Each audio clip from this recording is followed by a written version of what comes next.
की, गोविंद देव जी भगवान की, राम साहब पीर की, जी महाराज की।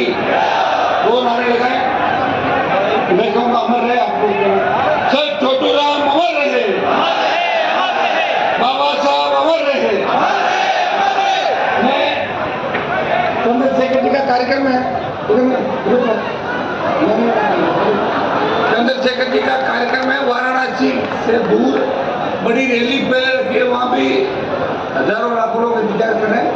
और मैंने इनको कमिटमेंट किया था कि आपको हम जल्दी फ्री कर देंगे, लेकिन आप में जोश और उत्साह देख ये लगातार आए भोपाल से चल के, क्योंकि इनका भाषण में पहले कह रहा हूँ, लेकिन आप मुझे कमिटमेंट करें सारे लोग जो ये झंडे हैं ना अपने दोनों, ये अब आगामी 25 तारीख तक हम एक ही हैं, दोनों एक होकर लड़ाई लड़ रहे हैं राजस्थान के अंदर। पहले मैं इनका भाषण इस शर्त पर करा रहा हूँ कि इनका भाषण होते ही कोई आधे उधर किसी पर चढ़ा नहीं खिसकोगे ना। जैसे इनका भाषण हो जाए फिर ये एयरपोर्ट जाएंगे और इनके बाद कुछ वक्ता बोलेंगे, फिर मैं भाषण करूंगा। कोई भी हिलना मत, 2 घंटे तक यहाँ से बैठे रहोगे। अरे हिम्मत देख रही है तो बोलो तो सही। तो पहले मैं चंद्रशेखर जी को आमंत्रित करूं, मेरे भाई को, कि आपको संबोधित करें नई दिशा राजस्थान को कैसे दें, देश को नई दिशा कैसे दें। इस मामले में आप इन नौजवानों को, किसानों को संबोधित करके इनमें नई ऊर्जा का संचार करें।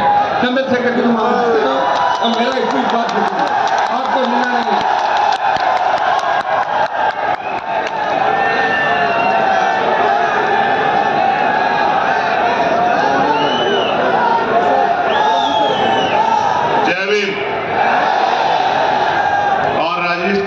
महान जनता को मेरा दोनों हाथ जोड़ के नमस्कार, सत श्री अकाल, सलाम।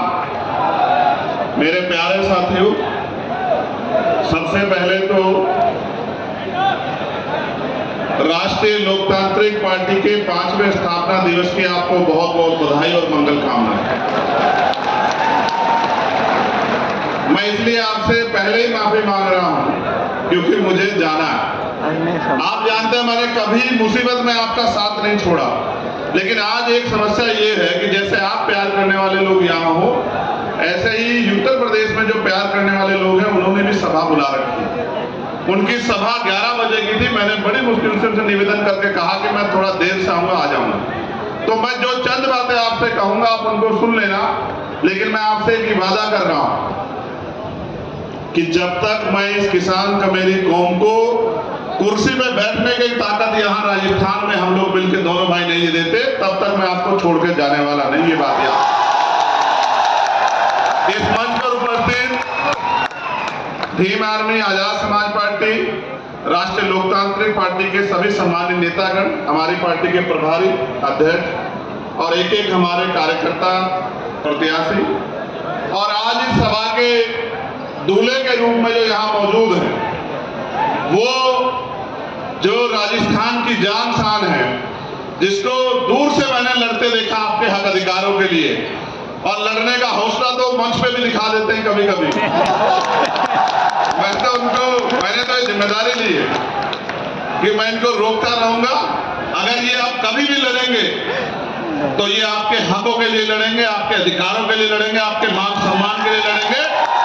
ये फैसला करके हम इकट्ठे हुए। भाई हनुमान जी बेनीवाल, आपका धन्यवाद। आपने इस रैली में हमें आमंत्रित किया। बहुत कम समय में आपने बहुत बड़ी ताकत यहाँ दिखाई। सम्मानित साथियों, समय समय पे भारत की धरती पे जन्मे सभी संतों, गुरुओं, महापुरुषों को नमन करता हूं और जिनको मैं नेता मानता हूं, जिनमें राष्ट्रपिता ज्योतिबा फूले, साहू जी महाराज, डॉक्टर बाबा साहब अम्बेडकर, सर छोटू राम, चौधरी चरण सिंह, महामना रामस्वरूप वर्मा, मान्यवर दीना माना वाल्मीकि, ऐसे बहुत सारे महापुरुष जिन्होंने अपना पूरा जीवन हम कमजोर कमेरों को, किसानों को आगे बढ़ाने के लिए लगाया। उनके उस रास्ते को आगे बढ़ाते हुए मैं और ये जब बैठे, चर्चा तो बहुत दिन से चल रही थी। 2 घंटे में हमने अगर कोई बात की थी तो वो राजनीतिक नहीं। पूरे 2 घंटे में एक ही बात हुई कि राजस्थान के युवा, राजस्थान के किसान, यहाँ की बहनें, माएँ, बच्चियां, यहाँ के बच्चे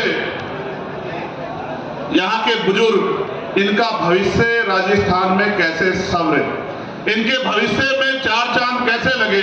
जो उम्मीदें लोकतंत्र में बनाई गई थी वो राजनीतिक लोकतंत्र, सामाजिक लोकतंत्र में कैसे स्थापित हो। मेरे आज भी याद है, देश गुलाम था और डॉक्टर बाबा साहब अम्बेडकर और सर छोटू राम इस बात के लिए लड़ रहे थे कि जिनको हाशिए पे रखा गया व्यवस्था में, उनको कैसे तरक्की दी जाए। देश राजे रजवाड़ों के हाथ में था और देश में राजतंत्र था। राजा महाराजा जैसे चाहते थे वैसे देश की जनता प्रजा शासित होती थी। ना हक थे ना अधिकार।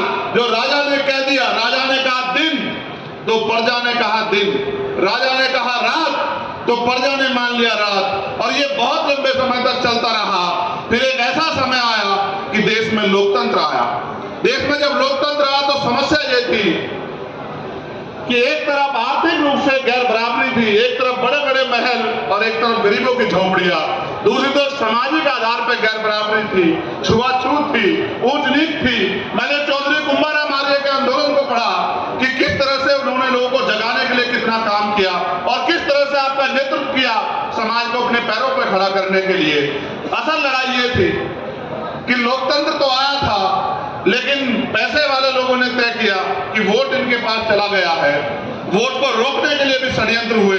कोई कहता वोट उसको मिलेगा जो पैसा वाला है, कोई कहता उसको वोट का अधिकार मिले जिसके पास जमीन जायदाद है, कोई कहता उसको मिले जिसके पास व्यापार है।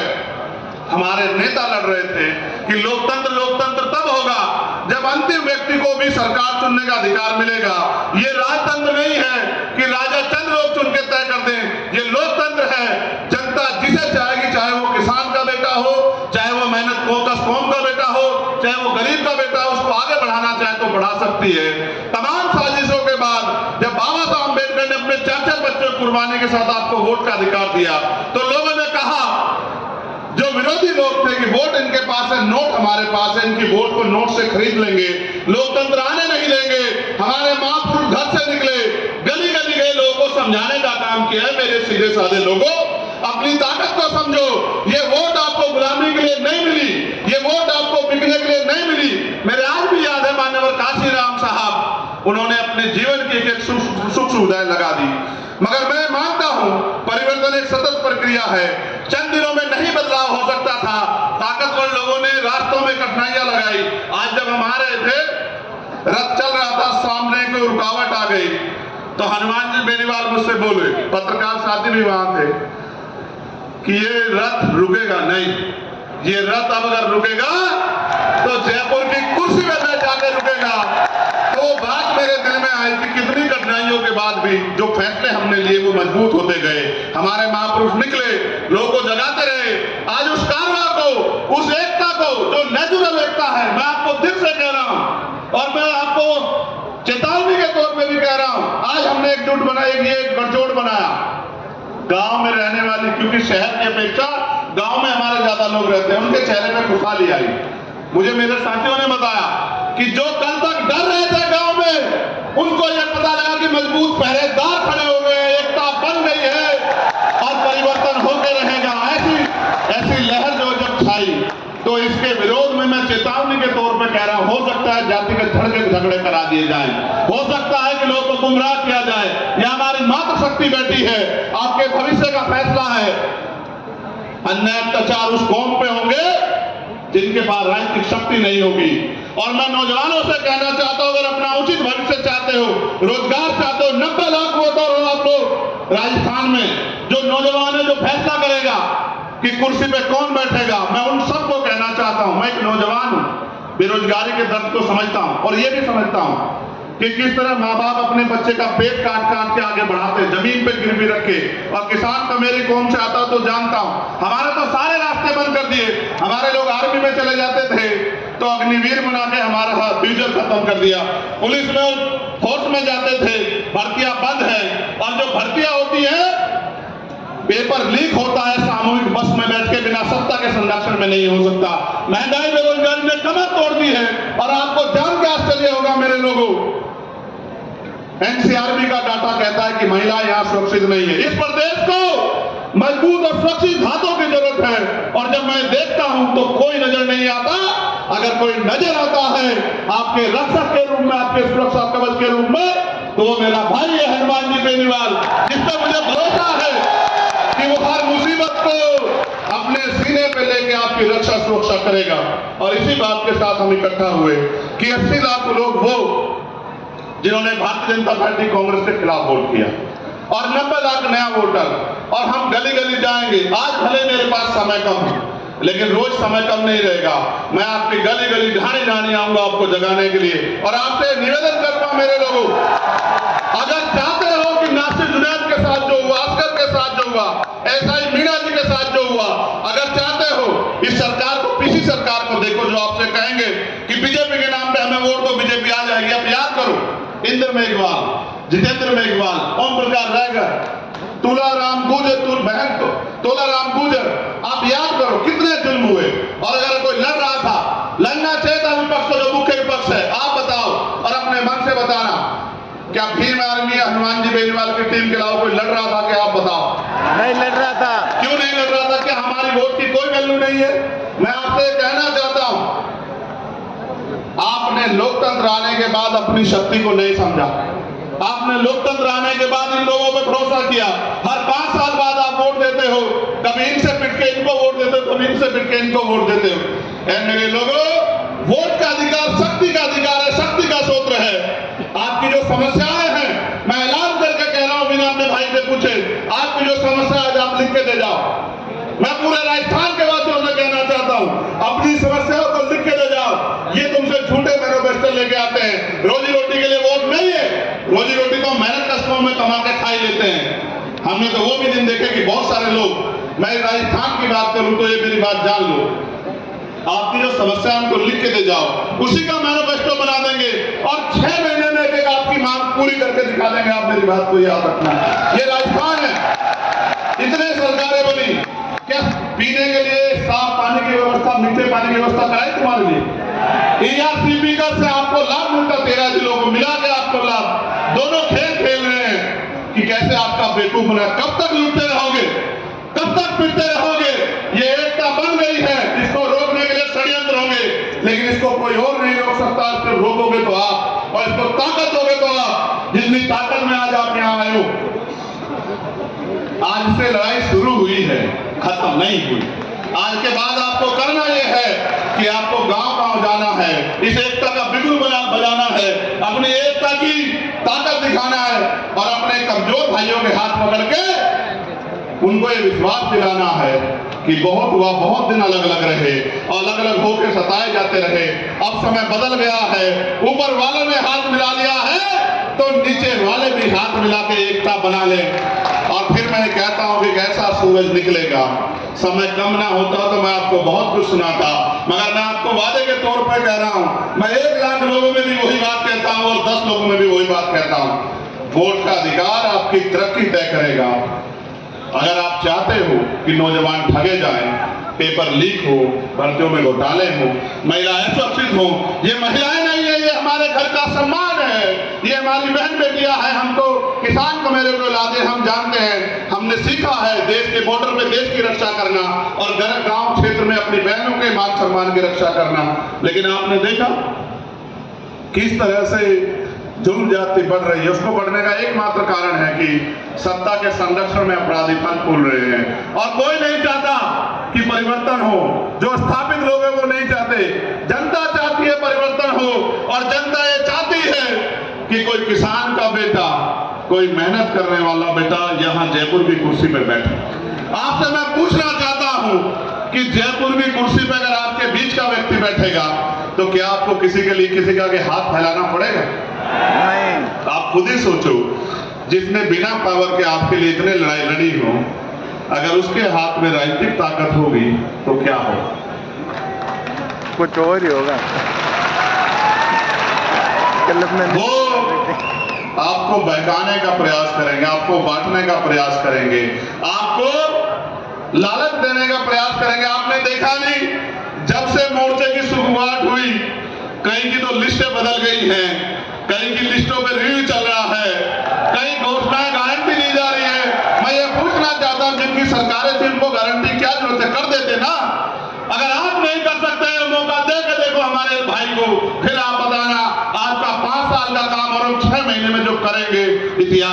रखेगा कि किसी बहादुर ने ताकत संभाली है। इस बहादुरी को आगे बढ़ाओ, गांव गांव गली गली जाके इस एकता को बनाओ। ये नीला और पीला एकजुट होके आगे बढ़े। एक और षड्यंत्र होगा, मैं अपने सीनियर लोगों को कहना चाहता हूं। मीडिया के लोगों ने कहा, इसलिए मैं हनुमान जी बेनीवाल का और उनके साथियों का ध्यान आकर्षित करूंगा। वो कहते हैं दलित और जाट का गठबंधन हुआ है। छोट दलित और जाट तो इसके पिलर हैं।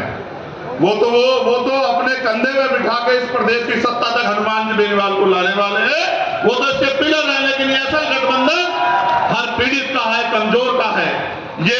ये झूठी बातें मत करो बांटने वाली। ये किसान कमेल को सोच का गठबंधन है, जिस सोच से परिवर्तन होगा। अगर ना आता लोकतंत्र, ना होते अवसर, आपकी गलियों में कोई नहीं आता मेरे लोगों, आपसे बात कोई नहीं करता। ये वोट का अधिकार है जो आपके पास लोगों को खींच के लाता है। इस बार दूरी कर दो उनसे जो आपके अधिकारों से दूरी चाहते हैं। लोकतंत्र खतरे में है, लेकिन बचाएगा कौन? ये जो नीले झंडे वाले हैं, ये जो किसान कमेलों के बेटे, मैं पूछना चाहता हूं कि अगर भारतीय संविधान खतरे में है तो ये स्थापित दल तो ये क्यों खतरे में आया? क्योंकि उनको फर्क नहीं पड़ता कि गरीब की जिंदगी में उजाला कैसे आएगा। अगर वास्तविकता में चाहते हैं, आज के ये सिर्फ विधानसभा का लाइन्स नहीं है, हमने तय किया है कि उत्तर भारत में हम इस लाइन्स को लेके जाएंगे। और इसका प्रशिक्षण बताता हूं, मीडिया के लोग एनालिसिस कर लेना। उत्तर प्रदेश के खतौली में एक सीट पड़ती है जो 3 बार से भारतीय जनता पार्टी जीतती आई, 3 बार से, और वो कहते हैं हमारी घर की सीट है। और मीडिया ने भी कहा इसको हरा नहीं सकते। जब हमने वहां किसान कमेरों का गठजोड़ बनाया तो 22,500 से हरा के भेजा भारतीय जनता पार्टी को 22,500, क्योंकि हम काम करना जानते हैं और हम ये भी जानते हैं कि लड़ाई कैसे लड़नी है, और हम ये भी जानते हैं कि किसको कैसे तैयार करना है। मैं मानता हूं कि हम दोनों की ताकतें एक जैसी हैं, दोनों भाइयों की। कहते हैं संघर्षों के साय में घनघोर जवानी पलती है और इतिहास उधर झुक जाता है जिस ओर जवानी चलती। मैं इनको रोकता रहूंगा सिर्फ इसलिए कि कहीं कोई किसी साजिश के शिकार ना हो जाए। ये आदमी मन से बड़ा सच्चा है। गुस्सा इसलिए करता है, क्रिकेट अगर देखोगे तो समझ आएगा। जो ऑलराउंडर होता है ना, वो सारी पिच पे घूमता फिरता है कि कहीं से टीम कमजोर ना पड़ जाए, इसलिए अपने लोगों को डांटता है और मन से डांटता है, प्यार करता है, वैसे नहीं डांटता। और अब तो आपकी टीम पे 2 ऑलराउंडर है, 2 ऑलराउंडर है आपकी टीम पे, और दोनों लड़ाके हैं और ऐसी लड़ाई लड़ेंगे कि सब लोग याद रखेंगे। इसलिए कह रहा हूं, बहुत दिन हुए आपको लोगों को बनाते हुए। मैं आपसे पूछना चाहता हूं कि क्या मैं आपकी रक्षा सुरक्षा की जिम्मेदारी हनुमान जी बेनीवाल को दे दूं या ना दे दूं? बताओ, दोनों हाथ उठा के बताओ जोर से। आवाज जानी चाहिए वहां सचिवालय में जो सेक्रेटरी बैठे, अंडर सेक्रेटरी बैठे, उनको पता लग जाए कि कोई भी साजिश करने से पहले याद रखना कि एक ऐसा विकल्प बन रहा है जो राजस्थान की तकदीर को बदलेगा, लेकिन राजस्थान की तकदीर और राजस्थान के नौजवानों के सपने कुचलने वालों को भी सबक सिखाने का काम करेगा। इसलिए मैं आपसे कहना चाहता हूं, मैं आपकी हर रैली में आऊंगा, खूब मेहनत करेंगे और जो भी पीड़ित है, शोषित है, उसकी लड़ाई लड़ेंगे। और असल मजा तब आएगा जब राजनीतिक शक्ति आपके हाथ में आएगी, फिर ना कोई पेपर लीक होगा। मैं तो पर्सनल एक एक्सपीरियंस बताता हूं। मेरे पिताजी प्राइमरी स्कूल के हेडमास्टर थे।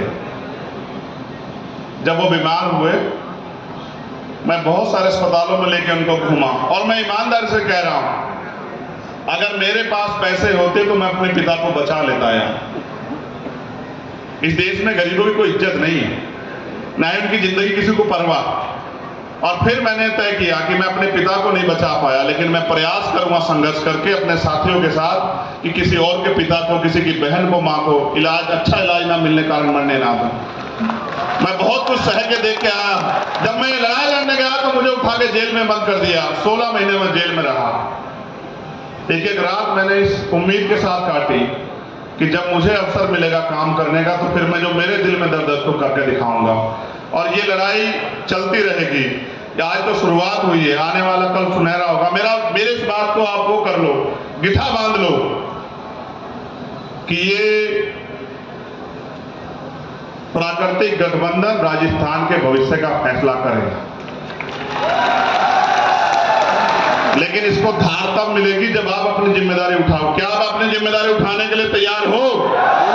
क्या आप इस एकता को गांव में ले जाने के लिए तैयार हो? आज तो मीडिया के लोग बड़ा वो आपका प्रचार करेंगे, लेकिन रोज नहीं करेंगे। क्या आप अपनी पार्टियों के, अपने अलायंस का प्रचार करने के लिए तैयार हो? क्या आप गली गली जाके लोगों को सिखाने समझाने के लिए तैयार हो? देखो, जब राजतंत्र था तलवारों से फैसले होते थे, अब लोकतंत्र है, आपको अंगूठा अपने अलायंस के पक्ष में दबाने के लिए तैयार करना है। और एक बार ये कलम की ताकत दे के देखो बस, फिर देखना कि किस तरह आपके भविष्य के फैसले आपके पक्ष में होते हैं। तो मैंने आपसे कहा अपनी समस्याओं का एक एफिडेविट बना के दे जाना। उस एफिडेविट को 6 महीने में पूरा कराएंगे अगर आपने जिम्मेदारी से काम किया। ये मेरा आपसे वादा। बहुत बहुत धन्यवाद। बहुत जल्द आपसे मुलाकात होगी। फिर मैं आखिरी बार दोहरा रहा हूं, शोषण उसका होगा जो कमजोर होगा, और जो राजनीतिक रूप से कमजोर होगा वो सताया जाता रहेगा। आप तय कर लो कि आप इस प्रदेश में सताए जाने वाले की श्रेणी में रहोगे या आप इस प्रदेश में तरक्की करने वालों की श्रेणी में रहोगे। फैसला आपको करना है। ना इधर ना इधर, बिल्कुल सीधे चलेंगे। हमारा झंडा और डंडा दोनों मजबूत है, इस बात को आप लोग याद रखें। मुझे आने की जरूरत नहीं पड़ेगी। जब हमारे नेता यहाँ कुर्सी पे बैठ जाएंगे, हमें जाने की जरूरत नहीं पड़ेगी। तो मैं फिर कह रहा हूं, मैं मंच के लोगों से पूछना चाहता हूं, क्या मैं ये कहूं कि आए इस प्रदेश के होने वाले मुख्यमंत्री हनुमान जी बेनीवाल है? बताओ, क्या आप इस पर सहमत है? तो दोनों हाथ उठा के स्वागत और समर्थन करो। 3 तारीख का दिन होगा और मेरा जन्मदिन है, और उस जन्मदिन के दिन जब रिजल्ट आएंगे तो आज जो आपके दिलों में जो वो ताकत बन रही है, ये ताकत वोट में बदल देना। तो 3 तारीख को जिस दिन रिजल्ट आएगा उस दिन आप देखना बड़ा गिफ्ट मिलेगा। हमारे हरियाणा के एक नेता कहा करते थे कि वारे नारे ना कर दे तब फिर बताना। तो वारे नारे ही कर दे जाएंगे। किसानों को, अमीरों के, नौजवानों के और जो कर्मचारियों की समस्याएं पिछली बार छूट रही थी, इस बार नहीं छूटेगी। जो हमारे सीएचए के भाई हैं उनसे भी कहूंगा, आपके लिए 4 दिन हम लोग जेल में रहते, लेकिन वो अवसर नहीं था कि आपकी मांगे पूरी कर दे। हम आपकी मांगों के साथ खड़े, आपकी मांगे पूरे करेंगे।